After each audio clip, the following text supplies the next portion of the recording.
Je prends plaisir à la miséricorde du Seigneur et non sacrifice.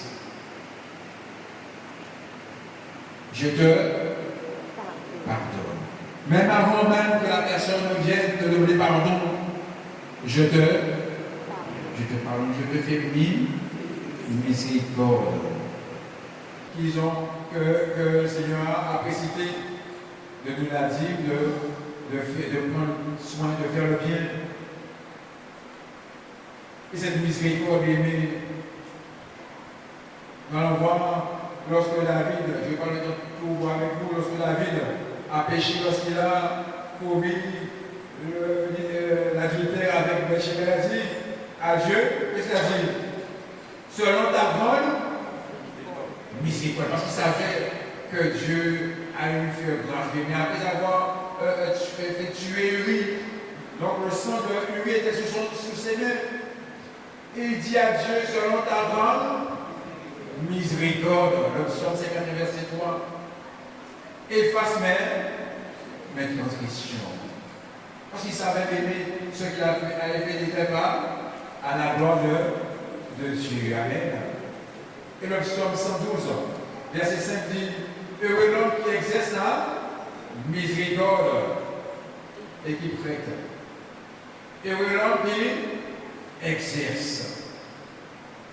C'est un exercice aimé. Si apprendre notre cœur à dire, ça ne fait rien, je te parle.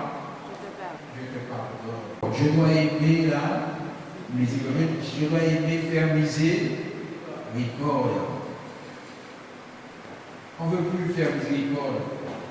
Mais nous sommes amenés, nous, enfants de Dieu, à dire ça ne fait rien. Je te parle, je te pardonne. Que tu aimes exercer la miséricorde, de dire, frère, soeur, je te recherche à quiconque, à ta mère, à ton père, je te fais grâce, je te fais miséricorde. Oui, ce n'est pas que Dieu qui sache faire miséricorde. Toi aussi, nous aussi, nous avons les ADN de Dieu en nous aimé. La pensée de l'Esprit, qui est l'Esprit de Dieu qui habite en toi, qui nous mène à dire, je te fais miséricorde. Amen. Je te fais miséricorde. Je te fais grâce. Que tu aimes la miséricorde. Et que tu marches humblement avec ton Dieu. Voici béni cette marche dans la justice et dans la miséricorde pour marcher humblement avec ton Dieu. Amen. Amen. Il a fait miséricorde, aimé. Avant même que le Fils ne revienne aimer, ce Père a fait miséricorde. Il a pardonné. Quand il s'avait aimé que ce Fils agissait d'une manière qui n'était pas dans la justice, ce n'était pas dans la droiture, et il lui donne, et il lui fait miséricorde. Quand tu fais miséricorde à ton frère, à celui qui t'a fait du mal, aimé, cette miséricorde atteint son cœur et le mène à demander pardon. Ce jeune homme est parti, il a vécu, il s'est même retrouvé aimé à vivre dans la débauche, à dilapider l'argent, tout le bien. Et lorsqu'il a eu faim, il s'est retrouvé aimé à travailler. Là maintenant, il faut qu'il fasse entrer cet argent, tout ce bien qu'il avait perdu bébé rapidement. Il s'est retrouvé à donner à manger au cochon. Et il faut savoir que pour les Juifs, le cochon bébé est un animal impur. Oui, mais il se retrouve dans des choses impures. Les carouches, quand on donnait au cochon, il voulait même manger ces carouches. Il était prêt à manger bébé, il n'avait pas trouvé à manger cochon. Hein? Il Il était tellement bien dans la maison de son père. Il avait du pain à profusion, il avait aimé de croire, manger, bébé. Même là, il n'a pas trouvé les carouges.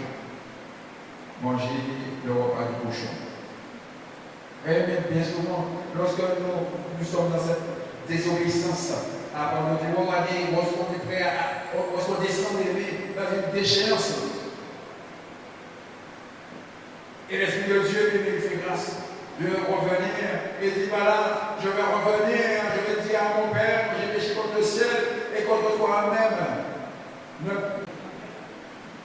Il y a cette relation qui se renouvelle. Il y a le vêtement de gloire, de beauté, les chaussures qui donnent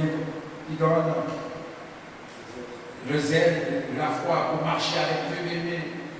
Toute cette rencontre avec le Seigneur, avec toute cette marche d'aimé. Il y a tout cet habit spirituel, là c'est physique, mais lorsque tu fais miséricorde, tu es en train de faire des choses spirituelles que tu n'imagines pas d'aimer. Faisons miséricorde. Fais miséricorde. Et le fils, l'aîné qui était dans la maison, nous ne savions même pas bébé qui bénéficiait de toute cette grâce. Il a commencé à pleurer. Mais quand j'étais là, tu m'avais donné tant de paroles, bébé. Nous qui sommes dans la maison de Dieu, nous percevons, bénéficions de toute la grâce de Dieu. Mais lorsque Dieu ramène une âme qui est perdue, une âme à lui, nous devons faire miséricorde. Quand nous savons pas aimer, si un jour nous n'allons pas tomber, un jour nous n'avons pas besoin de miséricorde, de amen. Lorsque nous allons arriver devant le tribunal de Christ, si nous n'avons pas fait miséricorde, il y aura un jugement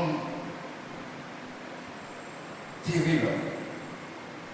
Oh Dieu, il doit dire, tu avais le temps, tu avais le droit de faire miséricorde et tu n'as pas fait miséricorde. Comme moi, je t'ai fait miséricorde.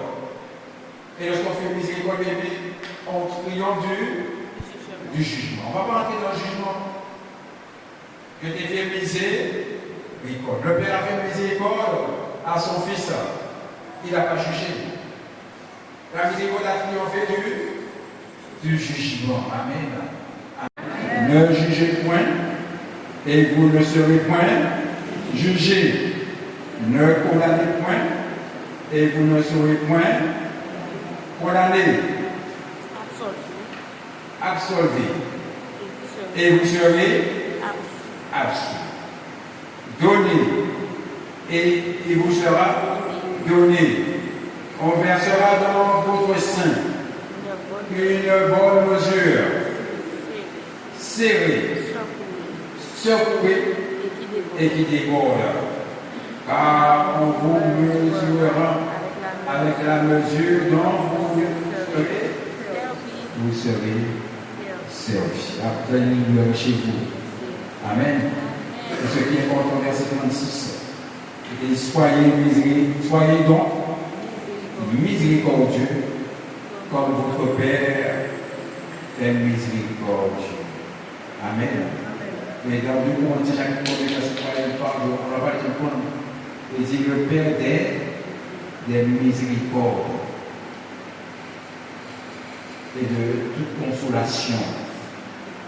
Et lorsque nous faisons miséricorde, nous consolons les cœurs, nous consolons les âmes au nom de Jésus.